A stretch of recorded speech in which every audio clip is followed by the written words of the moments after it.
It began with silence. Not the kind that comes after laughter fades or the hush of snow falling on an empty city. This was deeper, the silence of a galaxy holding its breath.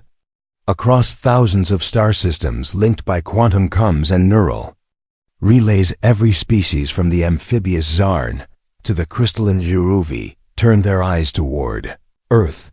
A small blue world on the edge of known space had just done the unthinkable. It had said no, not with weapons, not with fleets, but with a single word carved into the heart of pride. The Galactic Concord had demanded Earth's surrender. Join the Union as a low-tier colony or be erased. 12 empires voted.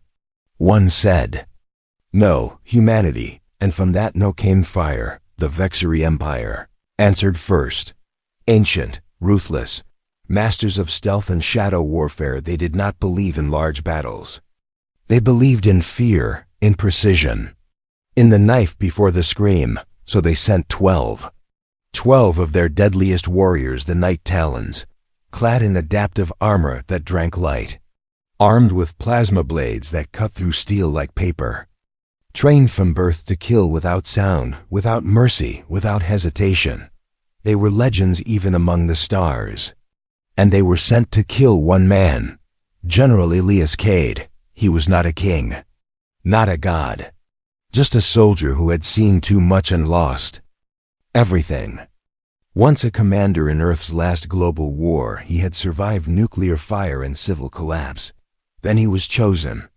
Project Aegis, a secret initiative to create the ultimate defender using alien tech found buried under Antarctica. The ship had no markings, no language, just power beyond understanding. Humans studied it for decades. Most who tried to interface with it went mad or died. Cade did not. He woke up changed, stronger, faster, his mind sharper than any computer, his body able to heal in hours. But he never asked for it. He never wanted it. He only wanted to protect what was left. The Night Talons arrived on Mars under cover of a solar storm. No signal, no trace, just darkness. They moved like ghosts through the abandoned research base there. Their mission was simple: slip through the solar defenses, reach Earth, and eliminate Cade before dawn. But they never made it past the airlock. 3 days passed. No news, no attack. The galaxy waited. Then 12 sealed cargo crates appeared outside the Vexery embassy in Geneva. No ship, no warning, just the boxes sitting in the rain.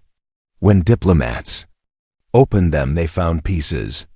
Armor shards fused by extreme heat. Blades snapped in two. Helmets cracked open from the inside. And in the last crate, a single severed hand still clenched around a data chip. The chip played one message. A voice calm, cold, and human. You sent killers. I sent back a warning. The galaxy erupted. News feeds exploded. Alien councils held emergency sessions. Scientists scrambled to understand how one man could defeat 12 of the most lethal beings in existence. Footage from Mars-based cameras was recovered. Grainy, shaky, but clear enough. The Talons entered, all 12. They moved in. Perfect sync, scanning every corridor. Then the lights went out. When they came back, the feed showed only chaos. Shadows moving faster than sight. One assassin flew backward through a wall like he was hit by a train. Another screamed as his blade turned against him. The last one on camera fell to his knees before a figure in black tactical gear. The figure leaned down, said something, then snapped his neck with one hand.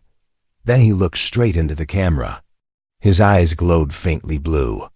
Then the screen died. No one slept that night on Earth. Not because they were afraid.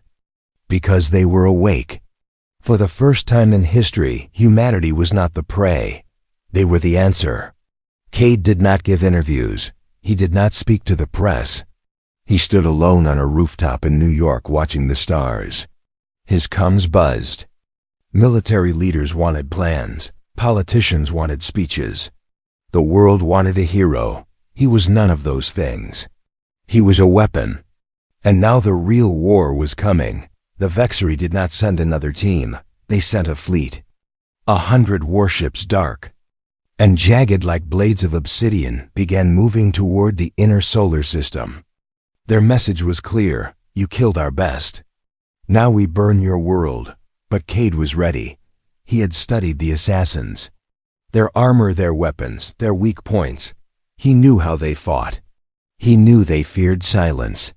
He knew they had never faced a species that fought not for glory, but for home. He walked into the global defense chamber where generals and scientists waited. Blood still stained his sleeve from Mars. His voice was low, but every word cut deep. They think this is about power. It is not. It is about pride, and pride makes you blind. They sent killers because they thought we would break. But we do not break, we endure. We rise, and when they come we will not hide. We will meet them, not as soldiers, as humans, and we will show them what that means. No one clapped, no one spoke, because they felt it, the shift, the moment history turned. The age of empires was ending. The age of man had begun. Cade left the room. The war had not started yet, but it would. And when it did, the galaxy would learn a truth older than stars. You do not send assassins to kill a man who has already faced the end. You send armies, and even then you may not survive. Earth was ready. The human was awake. And the universe would never be the same. The man they feared, before he was a legend, before he was a weapon, before the galaxy whispered his name in fear. Elias Cade was a man who carried groceries in a war zone. It was 2073, and the world had already ended once. Not with a bang, but with fire. The Third World War had lasted only 6 months, but it burned nations to ash. Cities collapsed. Governments vanished. The sky stayed red for years. Cade was a captain, then leading a peacekeeping unit in what used to be Eastern Europe. He walked through ruins with a rifle in one hand and a photo of his daughter in the other. She was 4. Her name was Lena. She died in a hospital when the power failed.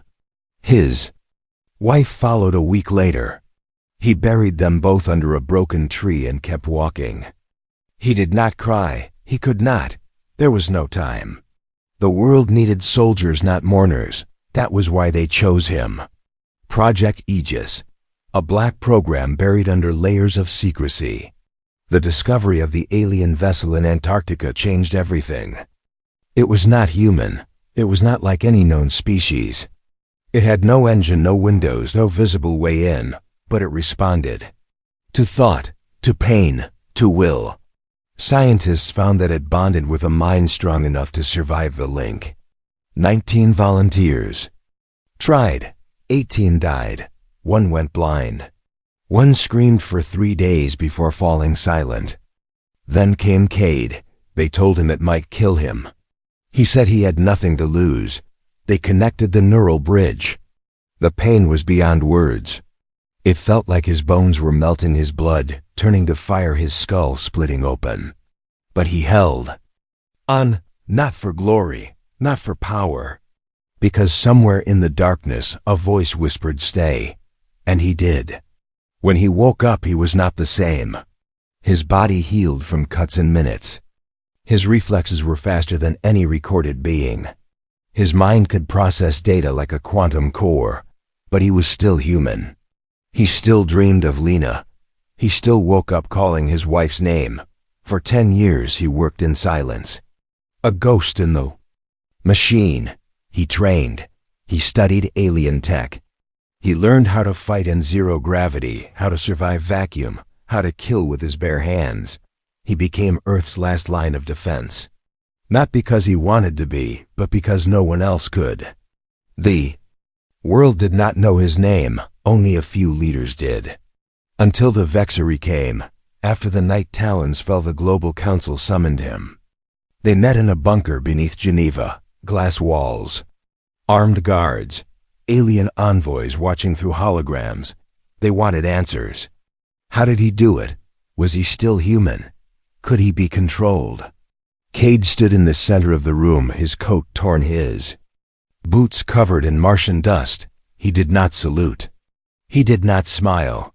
He looked at them like a man who had seen too much to play games. "You want to know how I killed them," he said.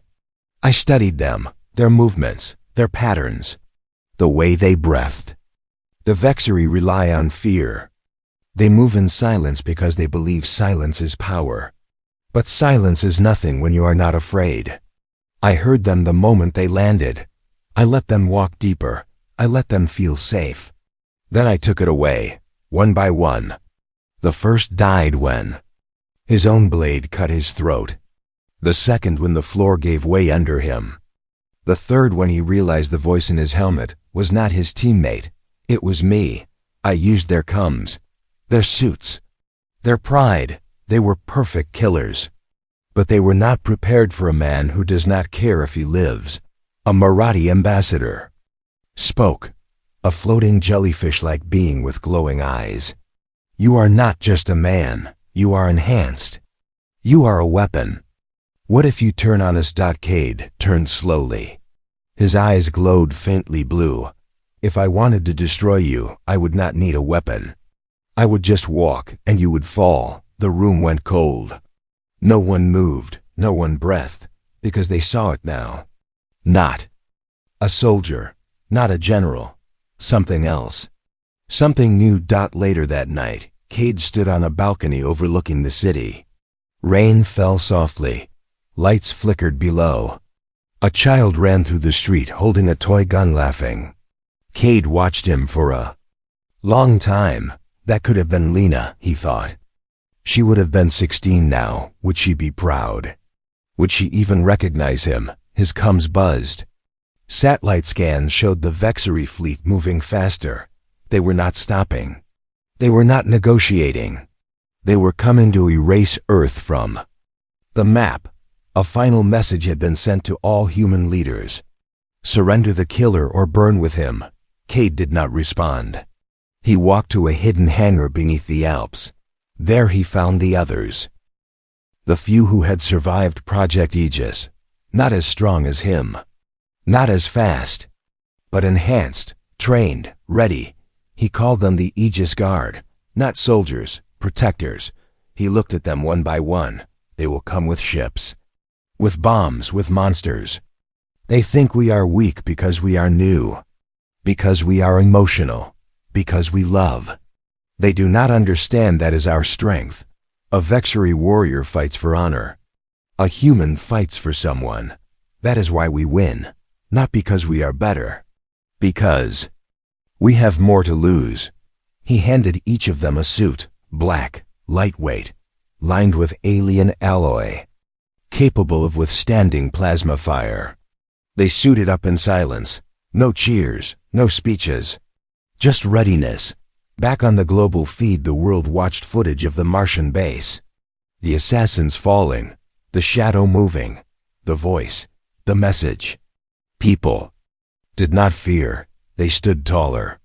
Children drew his face on walls. Songs were written. A new flag appeared in the streets. A simple circle with a line through it. The symbol of resistance.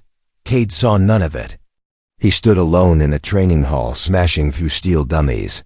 His mind was already ahead, past the fleet, past the war, to the day when no child would have to bury their parents, when no world would live in fear of the stars. The Vexari thought they sent killers. They did not know they sent the spark. And now the fire was coming. Not just for Earth, for every species who had ever bowed to an empire. Cade was not just a man. He was the beginning. And he would not stop until the galaxy remembered one truth. You do not break a human. You wake one. And when you do, the universe trembles. The Empire awakens. The Vexari High Command did not rage. They did not shout or curse or tear their robes. They were beyond such things. Their anger was cold, silent, absolute. When the 12 Night Talons failed, the Council of Blades met in the heart of their orbital fortress, a jagged structure floating above a dead star. No light reached it, no sound escaped. There they watched the footage from Mars, again and again. The way the human moved. Not with speed alone, but with precision, with purpose. The way he used their own weapons against them. The way he spoke into the camera, calm, unafraid. The way he left their bodies not hidden but displayed, a message. A challenge. To the Vexery, this was not just defiance. It was sacrilege. For 10,000 years, no species had dared to answer their strike. No world had returned their envoys in pieces. And now a fragile creature from a backwater planet had done it with nothing but his hands and a shadow. The War King rose from his obsidian throne and spoke one word. Erased out across the Vexery dominion, the war machine ignited. Foundries buried in asteroid belts began forging plasma warheads. Gravity drives roared to life. 100 dreadnoughts detached from their moorings and turned toward Sol. These were not ordinary ships. Each one was a fortress of black alloy with hulls that absorbed light and weapons that could crack a moon in half. At the center of the fleet, the flagship Doom of Nations powered up its core. A captured star held in a magnetic cage. It would not speak. It would not warn. It would arrive and burn Earth to glass. The galaxy watched in horror. Some species sent pleas to Earth. Surrender, survive. Others prepared to flee. If the Vexery were this angry at one planet, what would they do to the rest? But Earth did not kneel. When the fleet was spotted near Jupiter, the global network went live. Not with fear, but with fire. A child in Nairobi painted Cade's face on a wall with glowing paint. A scientist in Tokyo uploaded schematics for plasma deflectors free for anyone who wanted them. In the ruins of old Paris, a group of rebels raised the circle and line flag over a broken cathedral. And in Geneva, the Global Council did something no one expected. They did not ask Cade for a plan. They gave him control, all military forces, all technology, all authority. He stood before them not in uniform but in his worn combat gear, blood still on his sleeve. "You are giving me the power to end this," he said. They nodded. He looked at them for a long moment, then he said 2 words. "Prepare Phoenix." Project Phoenix was never meant to be used. It was a last resort. A network of hidden weapons built from reverse-engineered alien tech. Railguns buried beneath the ocean floor. MP towers, disguised as weather stations. Drone swarms coated with predatory AI. And at the center of it all, a quantum pulse emitter capable of disabling any electronic system within 1,000,000 miles. But it had one flaw. It needed a signal to activate. And that signal had to come from inside a Vexery command ship. Someone would have to get on board, fight through their elite, survive the soul render, and trigger the pulse. Cade did not hesitate. He would go himself. Across Earth the people rose. Not as soldiers, as one. Factories ran 24 hours. Civilians trained with rifles. Kids as young as 14 helped build defense turrets. A woman in Mumbai turned her delivery drone fleet into a scout network. A fisherman in Norway rigged his boat with a stolen plasma cannon and sailed into the Arctic to guard a hidden base. There was no fear, only unity. Because they knew what the Vexery did not. Humans do not fight for land or pride. They fight for each other, a mother for her child, a brother for his sister, a stranger for a neighbor. That was their strength. That was their weapon. Cade trained the Aegis Guard day and night. They were not just fighters, they were symbols. Each one wore the black suit with the circle and line on the chest. They learned to move as one, to think as one, to strike like lightning. But Cade kept one truth from them. He did not expect them to survive. He did not expect himself to survive. This was not a war of victory. It was a war of sacrifice. If Earth lived even one person surviving was worth it, then the fleet arrived, not in slow advance, not with warnings. They came fast, silent, 100 ships blotting out the stars above Earth. The first strike hit Mumbai. A single beam from the flagship, The city vanished in fire, millions gone in seconds. Then Beijing, then Lagos, the world screamed. But Cade did not flinch. He stood on a mountain in the Himalayas watching the sky burn. His comms lit up. Reports of destruction, panic, sorrow. He closed his eyes. Not in fear, in focus. This was the moment. The galaxy would see what humans were made of. He boarded a stealth craft, a needle-shaped vessel built to slip through enemy scans. His destination. The doom of nations, the Aegis Guard launched in waves. Some to draw fire, some to disable shields. Some to die so others could live. Cade's ship shot into orbit. The battle began. Human fighters clashed with Vexery interceptors. Missiles exploded in silence. Ships crashed into each other like falling stars. And through it all, Cade flew forward. Unseen, unstoppable. When he reached the flagship, he did not wait. He ejected. From the craft in mid-flight, his suit absorbing the impact as he slammed into the hull. Magnetic grapples locked. He cut through the armor with a plasma torch. The air hissed out. He stepped inside. Darkness, then red light, alarms, footsteps, Vexery. Guards came running. Tall, armored, eyes glowing with fury. Cade did not speak. He moved. One guard fell with a broken neck, another with a blade in his throat. A third shot. Him point blank. The bullet sparked against his chest plate. Cade grabbed the gun, twisted it, and fired through the soldier's helmet. He kept walking, deeper, closer to the core, closer to the soul render, closer to the end. He did not know if he would make it. He did not know if Earth would survive.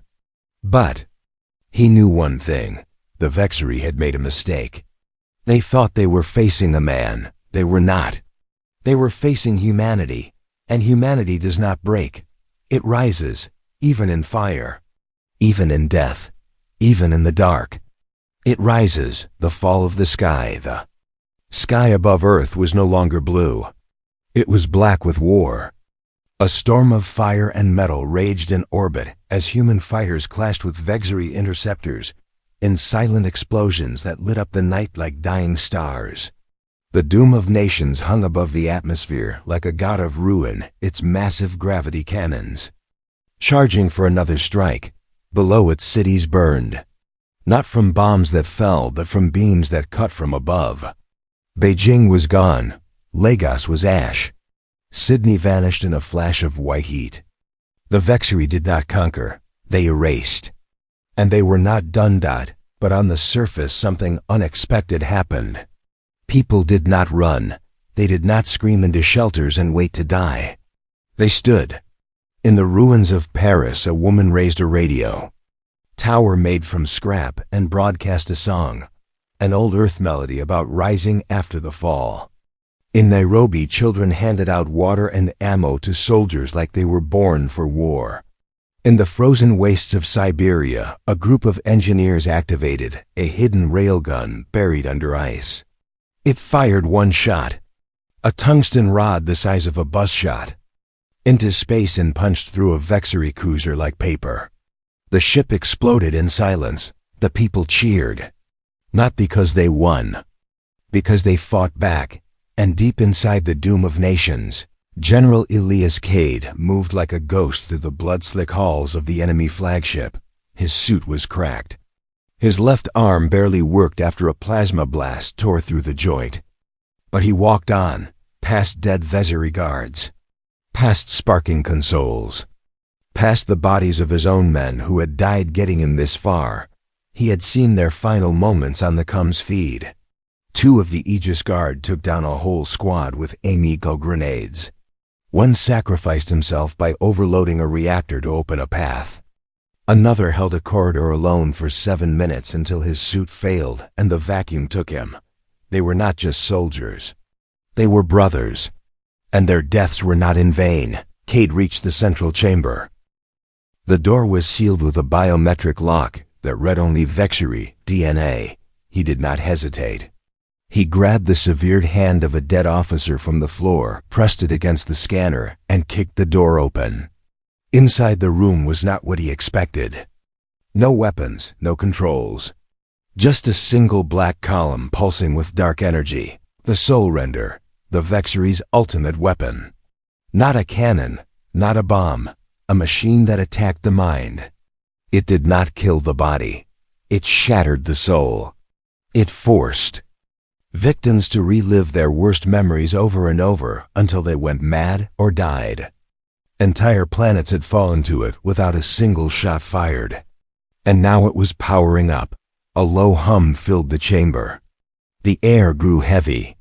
Cade felt it first in his chest, a pressure like grief returning. Then the visions came, not fast. Not sudden, slow, like a nightmare creeping in. He saw Lena again. 4 years old, laughing in a field of flowers, then coughing. Then in a hospital bet her small hand in his, then gone. He saw his wife Sarah calling his name as the building collapsed. He saw the faces of soldiers he could not save. Men who died because he gave the wrong order. Women who burned because he was too slow. The pain was real. His knees buckled. He fell to one knee, breathing hard. The Soul Render was not just a machine. It was alive. It fed on sorrow, on guilt, on love, and Cade had all of it, but then something else came. Not pain, not memory. A song, faint, distant. Sarah used to sing it to Lena at bedtime. A simple tune about stars and dreams. Cade closed his eyes. He focused on it, not to escape the pain, to carry it. Humans did not run from sorrow. They lived with it. They grew because of it. While the Vexery saw weakness in emotion, humans saw strength. The machine could not understand that. It expected him to break. But Cade smiled through the blood on his lips. Because he realized the truth. The Soul Render was powerful. But it was blind. He pulled a neural spike from his belt, a device built from alien tech and human ingenuity.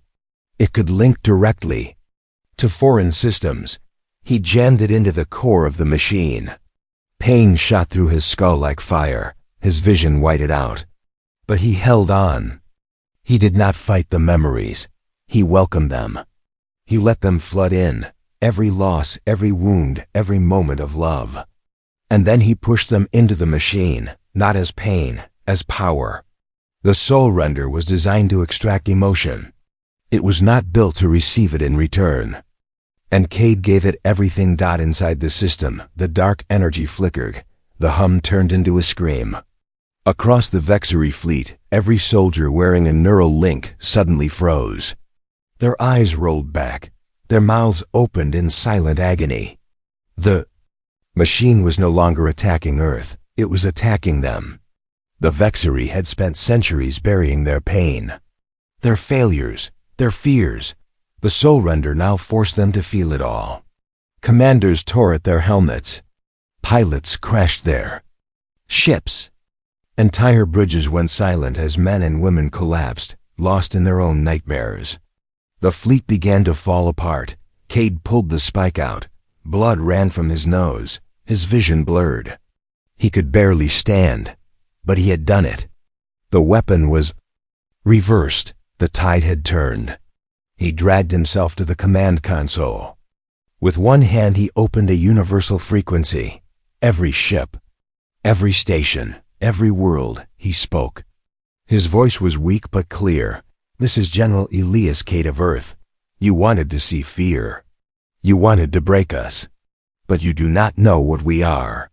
We carry pain. We carry love. We carry loss. And we still stand. You sent killers. You sent a fleet. You sent a machine to destroy our minds. But you forgot one thing.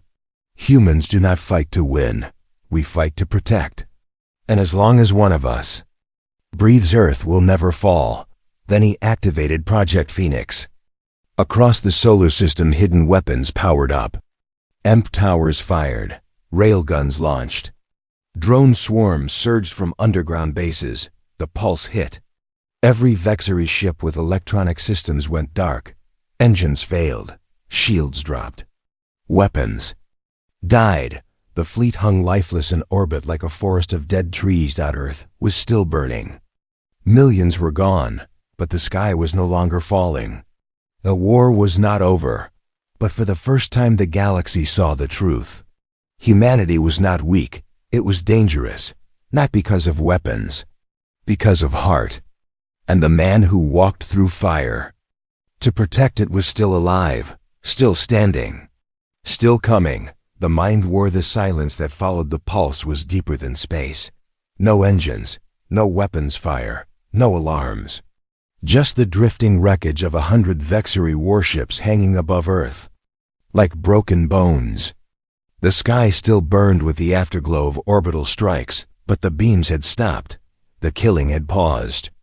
Across the planet, people stepped out of shelters and looked up, not in fear, in wonder. The fleet was dead, not destroyed, just still. No movement, no signals, as if every soldier aboard had fallen asleep at once. But Cade knew the truth. The soul render had turned, and it was still working. Inside the command chamber of the Perkun, Doom of Nations General Elias Cade lay on the cold floor, breathing through cracked ribs. Blood dripped from his nose and ears. His suit was failing, power at 12%, oxygen low. Neural feedback from the spike had torn through his mind like a storm. He could still feel the echoes of the machine, a deep hum in his bones. But he was alive, and he was not alone. Across the ship he could hear it. Screams. Not loud, not constant, but scattered, echoing through the halls. The Vexery were not dead, they were trapped. Trapped in their own minds. The soul render had become a mirror. And for the first time in their long, brutal history, the Vexery were forced to see themselves. Cade dragged himself to the console. The screen flickered. He accessed the ship's internal feed. Camera after camera showed the same thing. Soldiers on their knees clutching their helmets. Officers biting their own arms to stay silent. Medics crawling across floors whispering names of children they had never allowed themselves to remember. The machine was not just replaying pain, it was unlocking it. Every act of cruelty, every planet burned, every species enslaved, every innocent killed for the sake of order. The Vexery had built an empire on the belief that emotion was weakness, that mercy was failure, that fear ruled all. But they had buried their own guilt so deep it had turned into poison. And now the poison was rising. Cade watched a young Vexery soldier on screen, barely more than a recruit. He was curled in a corner, repeating one phrase over and over. I did not want to kill them. I did not want to. Another officer in a high command chamber stood frozen in front of a hologram of a burning village. His hands were over his ears. His mouth moved but no sound. Came. He had ordered that strike. A test of loyalty. A message to others. Now the message was inside him. Forever. Cade felt no joy, no victory, only sorrow. He had done this. He had turned their weapon against them. But he knew this was not justice. It was war. And war left scars. On everyone. He opened the comms channel to Earth. His voice was weak but clear. The fleet is down. The soul render is active. It is affecting every Vexery with a neural link. They are not fighting. They are reliving. Do not attack, not yet. This is not the time for more blood. The response came fast. Global Command urged him to finish them. Destroy the flagship. Let the ships burn. But Cade refused. He had seen enough death. He had caused enough pain. If humanity was to stand tall, it had to stand with honor. Not vengeance. He forced himself up. His body screamed. His vision blurred. But he had one more task. The soul render was still active. Still spreading. If left unchecked, it could drive the entire fleet insane. Or worse, awaken something deeper in the machine. The alien tech was not fully understood. It had come from a species long gone. A species that may have destroyed itself with this very weapon. Cade could not let that happen again. He crawled to the core. The black column pulsed with dark energy. Tendrils of light snaked through the air like veins. He studied the interface. The neural spike was still embedded. The feedback loop was stable but fragile. He could shut it down, but he could also control it, redirect it. Use it not as a weapon, but as a message. He removed the spike. Pain shot through his skull. He bit down on a strap to keep from screaming. Then he linked it to his own neural feed. Not to fight the machine, to speak through it. He closed his eyes and thought of Earth, of Lena, of Sarah, of the child in Nairobi who waved a flag made of rags, of the fisherman in Norway who fired a stolen cannon into the sky. He thought of laughter, of music, of rain on a rooftop, of hands held in the dark. He poured it all into the spike. Not as attack, as truth. The machine responded. The dark pulse shifted. The hum changed. It was no longer a scream, it was a tone. A single note that spread through the ship, then through the fleet. The Vexery soldiers stopped screaming. Some looked up. Some removed their helmets. One by one they saw it. Not images, not memories, but feelings, warmth, love, sacrifice, protection, the things they had been taught to destroy. The things humans carried every day. A Vexery commander on a distant cruiser stood slowly. His face was wet. He did not wipe it. He opened a channel. Not to attack, not to surrender. To speak. We were told you were weak, that you were chaotic, that you would break under fear. But you do not break. You carry your pain, and still you fight. Not for conquest, not for glory, for each other. We have no word for this in our language, we have no concept. But we feel it now, and we are afraid, not of your weapons, of what you are. Cade heard it. Across the fleet more channels opened. Not in anger, in confusion, in sorrow, in awe. The Empire was not defeated by fire. It was shaken by feeling. He stood at the command window, looking down at Earth. The fires were still there. The wounds were deep. But lights were coming back on. People were moving, rebuilding, surviving. War was not over. The Vexery would not vanish. But something had changed, not just on the battlefield. In the soul of the galaxy. Humanity had not just defended itself. It had shown something greater. Not strength of muscle, not power of tech, but strength of heart. Cade whispered to the stars, "We are not here to rule. We are here to stand. And as long as we remember who we are, no empire can break us." The machine fell silent. The fleet remained, but the war had already shifted, not with a blast, not with a kill, but with a feeling. And the galaxy would never forget it. The last stand, the silence did not last. It never does in war. The Vexery fleet hung broken above Earth, like a graveyard of steel, but deep inside the flagship Doom of Nations, a new signal pulsed, not from the Soul Render, not from the command core, from below, from the heart of the ship where no human eyes had seen. The War King was still alive, and he was not afraid. He was furious. For 10,000 years, his empire had ruled through fear and precision. No rebellion had lasted. No enemy had struck back. And now a species they had never even classified as dangerous had turned their own weapon against them, had made their warriors weep, had made them feel. That could not be allowed. The War King would not let his legacy burn under the gaze of a fragile creature from a blue rock. He would not let the galaxy see the Vexery kneel. So he activated the final protocol. Deep beneath the ship's surface, a hidden chamber opened. There it lay, the planet Breaker. A black sphere the size of a city block suspended in a cage of crackling energy. Built in secret, never used. Designed not to destroy a fleet or a station, but to unravel a world. The device worked by destabilizing the core of a planet through quantum resonance. One pulse, one strike, and Earth would split from within. Oceans would vanish. Continents would rise and collapse. The atmosphere would ignite. No survivors, no remains, just dust. And the War King would broadcast it live to every system in the known galaxy. Let them see what happens to those who defy thee. Vexery. Let them watch a world die screaming. Cade felt it first as a vibration. A low thrum through the floor. Then the air changed, heavier, thicker. The lights dimmed. The console screens flashed red with unknown symbols. He accessed the ship's core log.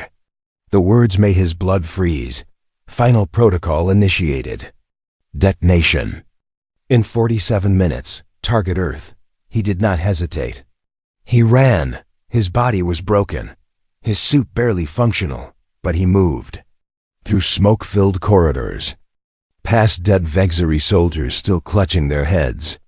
Past sparking wires and shattered glass.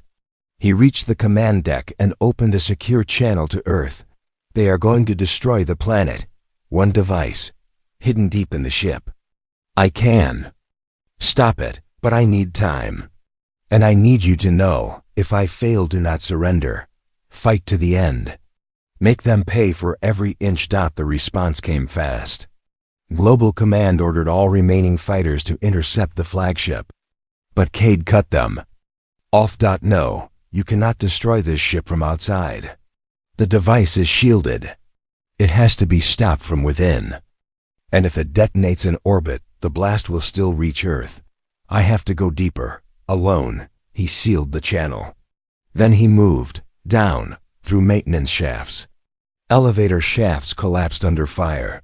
He climbed, he jumped, he fell. He got up. His left leg was fractured. His vision blurred twice. But he kept going. The deeper he went, the stronger the hum became. The air vibrated. His teeth ached. The walls were lined with ancient Vexery script, warnings, prayers, curses. This device was not just a weapon. It was a sin. He reached the final door, 10 meters thick. Made of black alloy that absorbed light. The lock was mechanical. Biological. It required Vexery DNA and a voice command. Cade looked at the corpse beside him. A high-ranking officer. He cut the hand free, placed it on the scanner. Then he used the coms to play a recorded phrase he had stolen from a dead commander. The door hissed open. Inside the chamber, the sphere floated silently. No noise, no fire, just darkness and pressure. It did not look dangerous. It looked wrong, like a hole in reality. Around it stood 6 elite guards, the War King's personal protectors, clad in armor that shimmered like oil, armed with twin plasma blades. They did not speak. They attacked. Cade had no time for stealth, no room for error. He charged. The first guard swung. Cade ducked, fired his sidearm. The shot sparked off the armor. Useless. The second guard kicked him in the chest. He flew back into the wall. Pain exploded through his ribs. He rolled as a blade sliced the air where his head had been. He grabbed a loose pipe from the floor and swung. It cracked against a helmet. The guard staggered. Cade lunged, tackled him, slammed his head into the ground until the armor cracked. One down. The others came faster, coordinated, brutal. A blade cut his shoulder. Another grazed his leg. He fired again. One guard fell, then another. He used the bodies as shields. He kicked consoles, caused sparks, used the smoke to move. He was not winning. He was surviving. And survival was enough.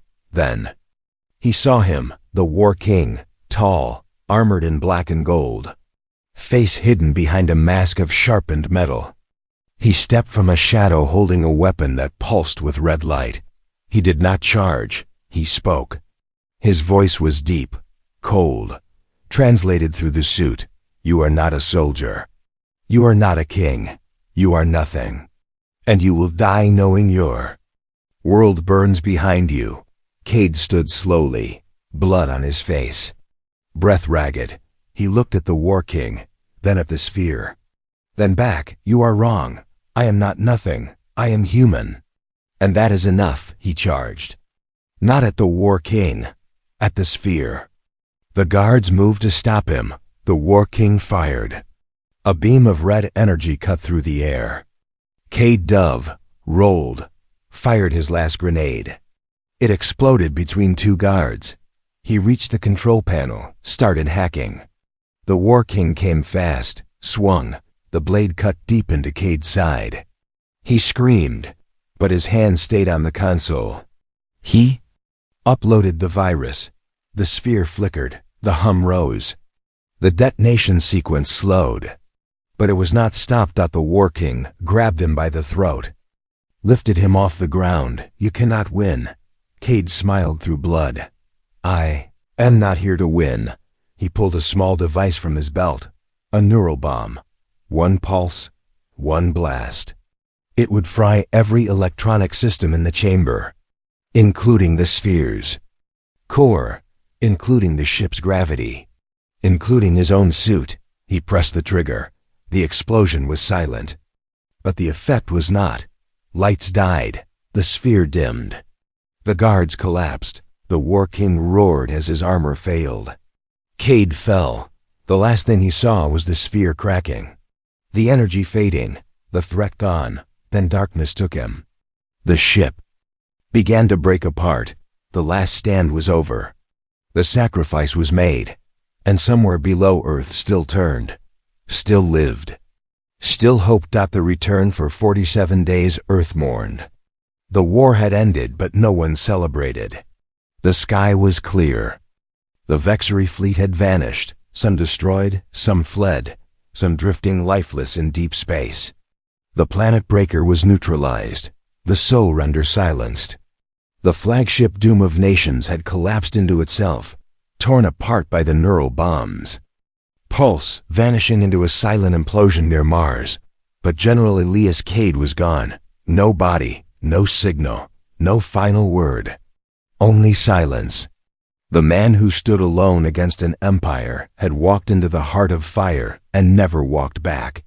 And the world bowed its head.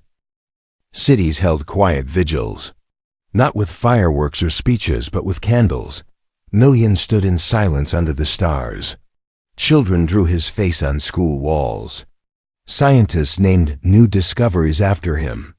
In Geneva, a statue was raised, not of a warrior with a sword, but of a man looking toward the sky, one hand on his chest, the other holding a broken helmet. The inscription read, "He was one, we are many, the galaxy watched." Some species sent messages of respect. Others remained silent, afraid of what humanity might do next. The Vexery did not speak. Their empire had survived, but their pride was shattered. For the first time in history, they had been challenged, not by a fleet, not by a superweapon, but by a single human who refused to fall. Then, on the 48th morning, it began to snow in the Arctic. Not heavy, not stormy, just soft flakes, falling over the ruins of an old research base buried in ice. And from the white silence, a figure emerged, slow, steady, scarred beyond recognition but walking. Elias Cade. His suit was gone, his armor reduced to fragments, his body covered in burns and healing wounds. One eye was sealed shut, his left arm hung limp, but he walked, step after step, out of the frozen dark, out of death itself. A drone spotted him. The signal went out. Within minutes, every screen on Earth lit up. Live feed, grainy, shaking, but real. The man they thought was gone was coming home. Hospitals scrambled. Rescue teams launched. But Cade did not wait. He kept walking. Through snow, through wind, through pain. He reached a broken communications tower and activated it. Not to call for help, to speak to the world. His voice was rough, weak, but every word cut through the silence, like a blade. I told them we would not surrender.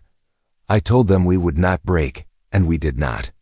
They sent 12 assassins. I sent them back. They sent a fleet. We sent them into darkness. They sent a weapon to erase our world, and we destroyed it.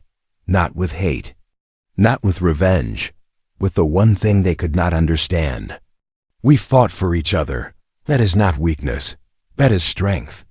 And if any empire ever forgets that truth, let them remember this day. Let them remember Earth. Let them remember humanity. We do not seek war. But if you come for us, we will end you. The world erupted. Not in rage, in pride, in unity. People ran into the streets. Soldiers saluted.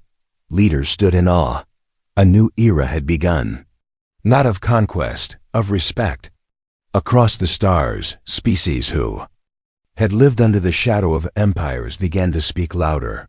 The Uruvi declared independence. The Zarn formed a new alliance. The Marathi opened trade with Earth without tribute. The age of silent obedience was over. The age of balance had begun. Cade did not become a ruler. He did not take power. He returned to a small house in the mountains. He walked without fanfare. He spoke to no one. But the world knew he was there, a symbol, a promise. Years passed. Children grew up hearing stories of the man who faced an empire alone. Some called him a legend. Some called him a myth. But those who saw the footage from Mars, from the flagship, from the Arctic snow, they knew he was real. One night a young cadet stood on a space station orbiting Jupiter. She looked at Earth, a small blue dot in the void. Her commander asked if she was afraid of the unknown. She smiled and said no, because we have him. And as long as one human stands, no darkness can win. Far away on a distant world, a signal was detected, not from Earth, not from any known species. It repeated every 12 hours, simple, clear, written in 100 languages. The message said only this: humanity, approach with caution.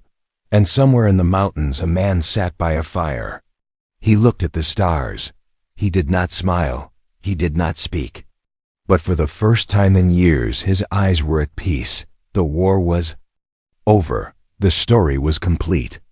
The legend lived on. The legend lives. The snow fell softly over the mountain ridge where no war had reached and no weapon had burned. A single cabin stood at the edge of a frozen lake, its windows glowing faintly in the dark. Inside, Elias Cade sat by a fire made from old wood and silence. His body had healed, but not forgotten. Every scar told a story. The deep gash across his chest from a plasma blade. The twisted fingers from breaking through Vexery armor. The blind eye that saw Mars turn red with blood. He did not move much these days. He did not need to. The world had changed without noise, without speeches. It had changed because one man refused to kneel. Outside, the galaxy kept turning. Ships traveled between stars. New colonies rose. Old empires weakened. The Vexery never attacked again.